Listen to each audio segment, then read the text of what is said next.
হেই all, good morning. কেমন আছো বন্ধুরা? আশা করি সবাই খুবই ভালো আছো। আর আজকে দেখো, গরমের সবথেকে সেরা জলখাবারটা আমি নিয়ে আমার দিনটা শুরু করে দিয়েছি। দই, চিড়ে, গুড়। কলাও ছিল কিন্তু নিলাম না। কেন বলো তো? কারণ সবগুলোই এত মিষ্টি, মুখটা একদম মিষ্টি হয়ে যাবে। তো দেখো, ব্রেকফাস্টটা করে আমি গেছিলাম সবজি বাজারে। কিছু সবজির দরকার ছিল সেটা আনতে। তো সবজিগুলো আমার দেখো নেওয়া হয়ে গেছে, আমি বাড়িও চলে এলাম। বেসিক্যালি আজকে আমি বানাবো ঠিক করেছি মিক্স রাইস। তো সেটার জন্য আমার দরকার ছিল গাজর আর ক্যাপসিকামের। তো সবজি বাজারে গেলে কি হয় বলো তো, তোমার দুটো সবজি বলে তো তুমি আর দুটো সবজি কিনে নিয়ে আসবে না, পাশে আরও কিছু সবজি থাকে। এবার এই দুটো কিনতে গিয়ে ওই সবজিগুলো দরকার না থাকলেও মনে হয় এসছি যখন একটু নিয়ে নিই। তো আজকে আমার ওই অবস্থা, মানে আনতে গেছি দুটো সবজি, নেওয়া হয়ে গেল 5-6 রকমের সবজি। তো যাই হোক, মিক্সড রাইস বানাবো বলে ক্যাপসিকাম আর গাজরটা আমার কাছে অ্যাভেলেবেল ছিল না, তাই এই দুটো আনতেই আমি বাজারে গেছিলাম। তো প্রথমে দেখো, এই ক্যাপসিকাম, গাজর, পেঁয়াজ সব এরকম জিরে জিরে করে আমি কেটে নিচ্ছি। প্রত্যেক দিন সকালবেলা উঠে আগে ফ্রিজটা চেক করে নিই যে মাছ আছে কি, মাংস আছে কি, সবজি আছে কি, সবজি নেই। তারপর সেই ওয়াইজ একটা রান্না করব কি প্ল্যান করে নিই। তো আজকেও ভাবলাম, ফ্রিজে দুদিনের আগে একটু চিকেন ছিল। চিকেনের যে সলিড পিসগুলো হয় না, ওগুলো আমি যখন চিকেন কষা বা চিকেনের যে কোনো আইটেম করি তখন ওর মধ্যে দিই না, ওগুলো আলাদা করে রেখে দিই। কারণ ওগুলো দেখবে ঠিকমতো মানে সেদ্ধও হয় না, খেতেও ভালো লাগে না।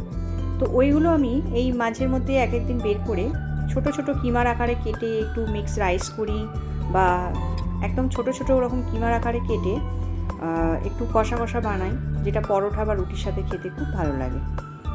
তো আজকে আমি ভাবলাম যে এই রকমই একটা কিছু করা যাক, মানে মিক্স রাইস করবো বলে দেখলাম যে ক্যাপসিকাম আর গাজরটা নেই। তো এই দুটো আমি ভাবলাম যে চটজলদি নিয়ে চলে আসি। তো যাই হোক, সেগুলো আনতে গিয়ে তো অনেক কিছুই চলে এসেছে। আর এখানে দেখো, একদম জিরে জিরে করে গাজর, ক্যাপসিকাম, পেঁয়াজ আর বেশ খানিকটা আদা, রসুন সব কেটে নিয়েছি। এই রান্নাটা করতে না বেশি টাইম লাগে না, কিন্তু এই একটা একটা করে জিরে জিরে করে সবজিগুলো কাটতে না প্রচুর টাইম লেগে যায়।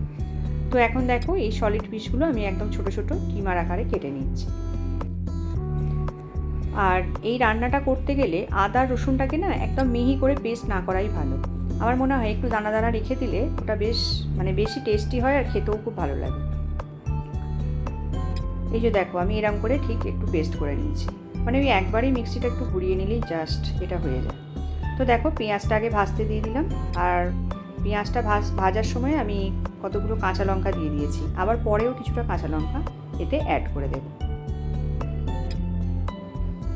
আর একটা টমেটো কেটে দিয়ে দিয়েছি, কারণ এর মধ্যে একটু সস দেবো, তো তাই জন্য টমেটো আর বেশি দিলাম না। তো এবার যেগুলো রুটিন মশলা, এগুলো অনেকে দেয় না, আমি কিন্তু দিই। একটু জিরে, ধনে, হলুদ, গুঁড়ো লঙ্কাটা দেবো না, কাশ্মীরি লঙ্কাটা একটু কালারের জন্য দিয়েছি। আর দেখলে আরও খানিকটা কাঁচা লঙ্কাও দিয়ে দিয়েছি। তারপর এটা ভালোভাবে কষিয়ে নেব, নিয়ে এর মধ্যে যে সবজিগুলো কেটে রাখলাম ওইগুলো অ্যাড করে দেব। তো এখানে আরও কিছু মিক্স করলেও ভালো হয় খেতে এই রাইসটা, মানে এর মধ্যে ঝুড়ো ঝুড়ো করে ডিমের ভুজিয়া বানিয়ে, তারপর অনেকে প্রনও অ্যাড করে, যেমন আমরা রেস্টুরেন্টে গিয়ে খাই আর কি। তো দেখো, সবজিগুলো আমার মোটামুটি হালকা একটু সেদ্ধ হয়ে গেছে। এবার আমি রাইসটা অ্যাড করে বাস নাড়াচাড়া করে নেবো, আর একটু সেজওয়ানের যে চাটনিটা আছে ওটা দিয়ে দেবো 2 চামচ, তাহলেই আমার এটা হয়ে যাবে।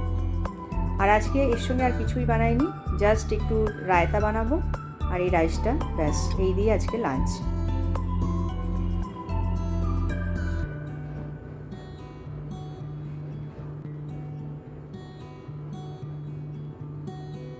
গুড ইভিনিং বন্ধুরা, এখন সন্ধে হয়ে গেছে, আমি সন্ধ্যা প্রদীপ জ্বালছি। তো আজকে মানে বসে বসে ভাবলাম যে আজকে সন্ধ্যের চাটা বাড়িতে নয়, একটু বাইরে কোথাও খাবো। তো কোথায় যাব সেটা ভাবতে ভাবতে আর সার্চ করতে করতে অবশেষে আমরা চলে এসেছি বালির একটা ক্যাফেতে। আমরা মানে আমি, আমার মেয়ে। তো এই ক্যাফেটার নাম হচ্ছে ক্যাফে ক্যালকাটা ক্লাসিক। আর এই ক্যাফেটা খুঁজে পেতে প্রচুর হয়রানি হতে হয়েছে, কারণ আমরা একটা উবের বুক করেছিলাম। তো উবেরে যে দাদা ছিলেন তিনি এই লোকেশনের সঙ্গে কানেক্ট করতে পারছিলেন না, জানি না কি প্রবলেম হয়েছিল। তো যাই হোক, শেষমেশ আমরা এই ক্যাফেটাতে এসে পৌঁছেছি, আর দেখো ভেতরে জায়গাও পেয়ে গেছি। তো এখানে এসে আমি 2টো কফি অর্ডার করেছিলাম, একটা কোল্ড আর একটা হট কফি। আর কিছু কথা তোমাদের সঙ্গে শেয়ার করেছিলাম, কিন্তু এখানে মিউজিক চলছিল, সেই জন্য এই কথাটা আমি আর দিতে পারিনি। তো যাই হোক, এখানকার অ্যাম্বিয়েন্সটা তোমরা দেখো, মোটামুটি খুব সুন্দর, একটা সুন্দর সন্ধে আমরা কাটালাম এখানে, ভালোই লাগলো। আর পাশে ছিল একটা লেক।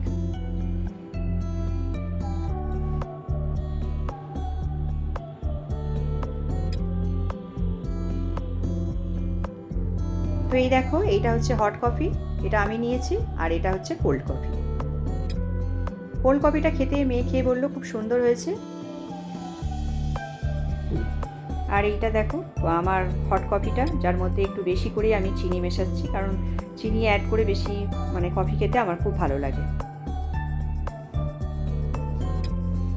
আর হট কফিটা কেমন ছিল সেটা তো তোমরা আমার রিঅ্যাকশানই দেখতে পেলে। আর এটা নিয়েছিলাম একটা স্টার্টার, চিকেন উইংস। এটা তো মনে হচ্ছিল যেন নলের গুড়ে ডুবিয়ে এনেছে। তো যাই হোক, খুব সুন্দর একটা সন্ধ্যা কাটালাম বন্ধুরা, আর তোমাদের সঙ্গে শেয়ার করলাম। চলো এখন বাড়ি ফিরে যাওয়ার পালা।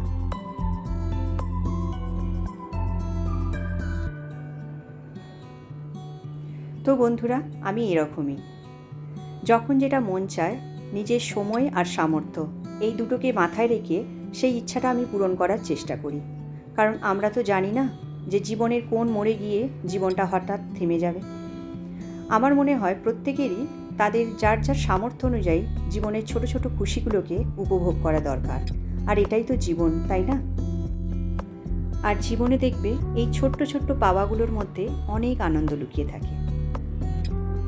তো যাই হোক বন্ধুরা, আজকের ব্লগটা এইটুকুই। ব্লগটা যদি তোমাদের একটু ভালো লাগে, অবশ্যই আমাকে কমেন্ট করো আর একটা লাইক করে দিও। আর চ্যানেলটা সাবস্ক্রাইব করতে একদম ভুলো না। দেখা হচ্ছে আবার নেক্সট ভিডিওতে।